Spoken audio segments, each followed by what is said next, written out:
पर्वतों की गोद में बसा एक शांत गांव, रुद्रधाम। यहाँ हर तरफ हरियाली, चहल पहल और ग्रामीणों की सरलता स्पष्ट रहती थी। किंतु उस गांव से कुछ ही दूरी पर एक ऐसी गुफा थी जो लोगों में डर और अज्ञान पैदा कर रही थी। जादुई गुफा।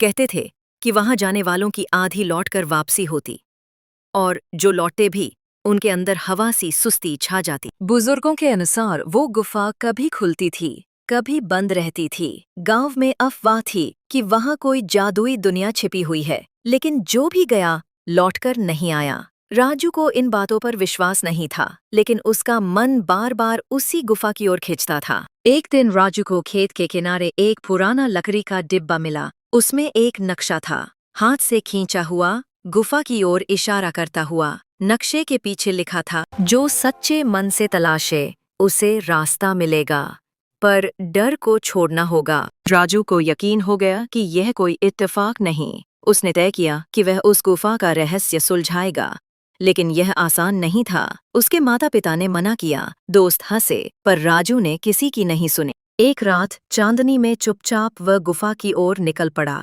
गुफा के बाहर एक अजीब सी हवा बह रही थी, जैसे किसी ने हजारों साल से सांस रोक रखी हो। राजू ने अपना नक्शा देखा, एक पत्थर को दबाने की निशानी थी। उसने जैसे ही वैसा किया, गुफा का द्वार धीरे धीरे खुल गया। अंदर घुप अंधेरा था, लेकिन राजू का साहस मजबूत था। जैसे ही वह अंदर गया, अचानक उसके पीछे से द्वार बंद हो गया। अब वह फंस चुका था। वो घबराया, लेकिन तभी एक हल्की नीली रोशनी दिखाई दी, जादुई पत्थर की।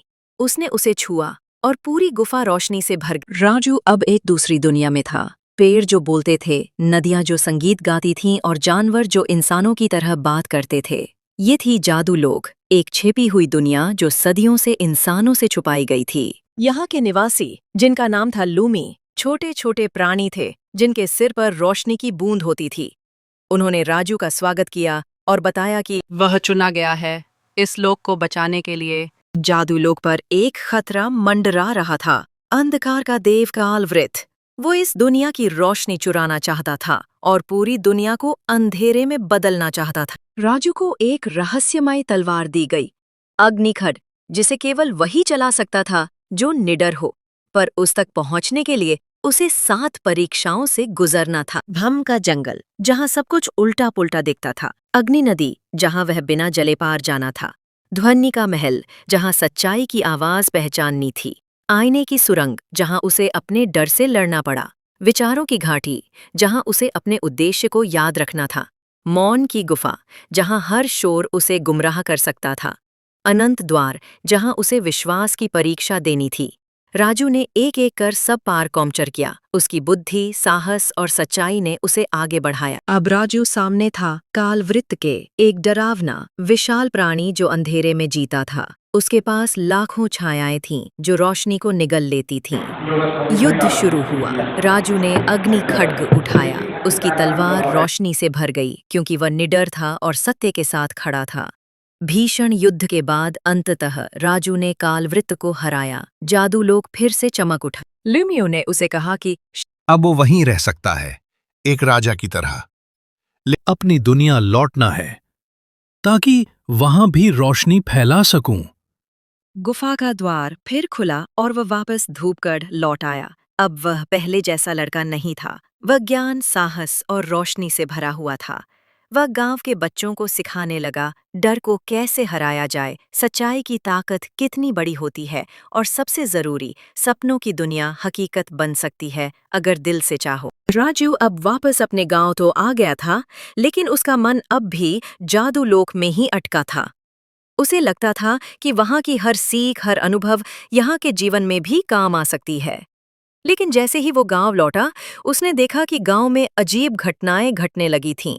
पशु बीमार पड़ने लगे, कुएं का पानी काला हो गया और बच्चों को रात में डरावने सपने आने लगे। एक बूढ़े साधु ने बताया, जादू लोक का अंश अब तुम्हारे साथ आया है, और जब तक उसे सही जगह नहीं पहुंचाओगे, तब तक दोनों दुनियाएं संकट में रहेंगी। राजू ने देखा कि उसकी अग्नि खड्ग अब भी उसके पास थी, पर वो धीरे धीरे काली हो रही थी।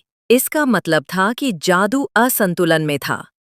राजू ने समझा कि उसे एक और यात्रा करनी होगी, इस बार धरती के अंदर, जहां से आधी ज्योति प्राचीन ऊर्जा निकली थी, जो जादू और प्रकृति के बीच संतुलन बनाए रखती थी।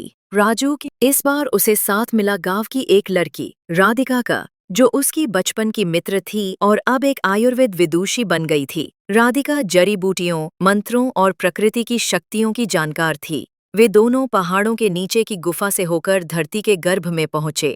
जहां उन्होंने देखा, वहां भी कालवृत्त की छाया फैली हुई थी। वहां के संरक्षक नाग ऋषि अब पत्थर बन चुके थे। उन्हें आधी ज्योति तक पहुंचने के लिए 3 जड़ शक्तियों को जगाना था: भूमि मूल, धरती की शक्ति, जलकण, पवित्रता की शक्ति, वायु स्वर, जीवन की शक्ति। भूमि मूल, यह शक्ति एक विशालकाय बरगद के पेड़ की जड़ में थी, जो एक जीवित प्राणी था। पर वह तभी जागता जब उसे सच्चे दिल से मांगा जाए। राजू ने उसे अपनी मां का नाम लेकर पुकारा और पेड़ ने शक्ति दे दी।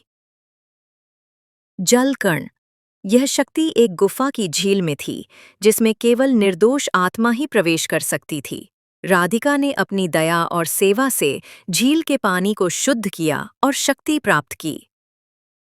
वायु स्वर, यह शक्ति हवा में छिपी थी, जिसे केवल वही सुन सकता था जो दिल की भाषा समझता हो। राजू ने बांसुरी बजाकर हवा को रिझाया और तीसरी शक्ति हासिल की। अब उनके पास तीनों शक्तियां थीं। उन्होंने आधी ज्योति को फिर से जागृत किया और धरती का संतुलन बहाल होने लगा। अब राजू को अपने जीवन की सबसे कठिन परीक्षा देनी थी, खुद अपने अहम से युद्ध। आधी ज्योति के सामने खड़े होते ही एक छाया उभर आई, हूबहू राजू जैसी, पर वह अहंकारी, क्रोधित और डरपोक थी। यही था उसका विकृत रूप, वह जो बन सकता था अगर गलत राह पकड़ता। यह युद्ध तलवारों का नहीं था, यह युद्ध था सोच, विश्वास और आत्मा का। अहंकार बोला, तू क्या है? एक गांव का लड़का? तू जादू नहीं चला सकता, तुझे राजा नहीं बनना चाहिए। मैं वही हूं जिसे दिल ने कहा कि जादू सच है, और मैं वही रहूंगा जो सच्चाई के साथ खड़ा है। उसने अपनी छाया को गले लगाया और वह छाया रोशनी बनकर विलीन हो गई। अब आधी ज्योति पूरी तरह जाग चुकी थी। जादूलोक और पृथ्वी दोनों में फिर से संतुलन स्थापित हो गया। राजू और राधिका लौटे तो देखा गांव हरा भरा हो चुका था। बीमारियां गायब थीं और बच्चे फिर से मुस्कुरा रहे थे। लूमियो ने आसमान में एक प्रकाश मंडल भेजा जो सिर्फ राजू को दिखाई दिया। तुम अब 2 दुनियाओं के रक्षक हो। जब भी अंधेरा छाएगा, तुम्हें पुकारा जाएगा। अब राजू न सिर्फ गांव का बेटा था, वह बन चुका था एक कहानी, एक प्रेरणा और 2 दुनियाओं के बीच पुल। एक गांव का शांत माहौल। पेड़ों की छांव में एक चारपाई पर बैठे हैं धनीराम किसान। पास ही उनका बैल बंधा है। राघव, एक पत्रकार, उनसे बातचीत के लिए आया है। नमस्ते काका, मैं एक पत्रकार हूँ, शहर से आया हूँ। मुझे आपके बारे में बहुत कुछ सुनने को मिला, आपकी ईमानदारी और संघर्ष की कहानी। क्या आप थोड़ी बातचीत कर सकते हैं? अरे बेटा, नमस्ते। जरूर बैठो बैठो। गांव में तो हम सबका स्वागत खुलकर होता है, लेकिन मेरी क्या कहानी? मैं तो बस खेतों में मेहनत करता हूँ। आपकी ईमानदारी की मिसाल पूरे जिले में दी जाती है। लोग कहते हैं आपने लाखों रुपए का नुकसान उठाया, लेकिन बेईमानी नहीं की। मुझे सब कुछ विस्तार से जानना है। ठीक है बेटा, अगर मेरी बातों से किसी को प्रेरणा मिले तो मैं जरूर बताऊंगा। बेटा, ये बात आज से करीब 30 साल पहले की है। तब मैं 35 साल का था और हमारे पास 5 बीघा जमीन थी। शादी हो चुकी थी, 2 छोटे बच्चे थे। घर का गुजारा खेती से ही होता था। एक दिन शहर से एक व्यापारी आया, रामेश्वर नाम था उसका। वो बोला, काका आपके खेत में आलू बहुत अच्छे होते हैं, मैं आपसे सीधा माल लूंगा, बाजार नहीं जाना पड़ेगा। वो कहता रहा, मैं दाम भी अच्छा दूंगा। मैं भी लालच में आ गया और 10 किसानों से मिलकर उसके लिए 100 क्विंटल आलू उगवा दी। उसने ट्रक भरवाया और बोला पैसे 3 दिन में मिल जाएंगे। लेकिन उसके बाद वो गायब हो गया। फोन उठाना बंद, पता गुम। गांव के सब किसान मेरे ऊपर चिल्लाने लगे, तूने कहा था तू जिम्मेदार है। आपने क्या किया? मैंने कहा हाँ, मैंने भरोसा किया था, मैं ही जिम्मेदार हूं। और बेटा, मैंने अपनी जमीन बेच दी, एक एक किसान को पैसा लौटाया। नहीं बेटा, मैंने खुद को नहीं बचाया, बल्कि अपने जमीर को बचाया। जमीन दोबारा मिल जाएगी, लेकिन ईमानदारी चली गई तो फिर क्या बचा? उसके बाद आप कैसे जिए काका? बहुत मुश्किलें आईं बेटा। बच्चों को पढ़ाना, 2 वक्त की रोटी जुटाना, सब कठिन था। मैंने गांव के स्कूल में चपरासी की नौकरी की, दूसरों के खेतों में मजदूरी की, लेकिन कभी किसी का हक नहीं मारा।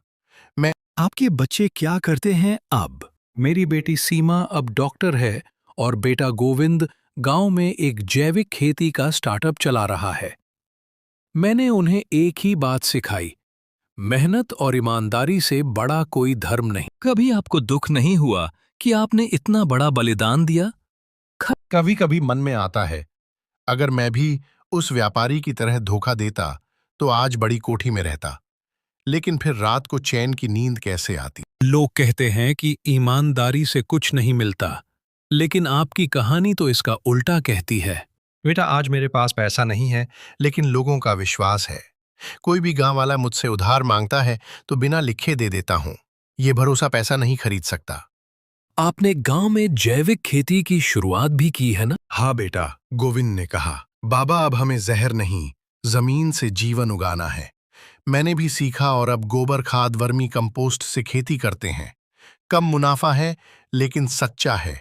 अब 15 किसान जैविक खेती कर रहे हैं। पहले हंसते थे, अब साथ में सीखते हैं।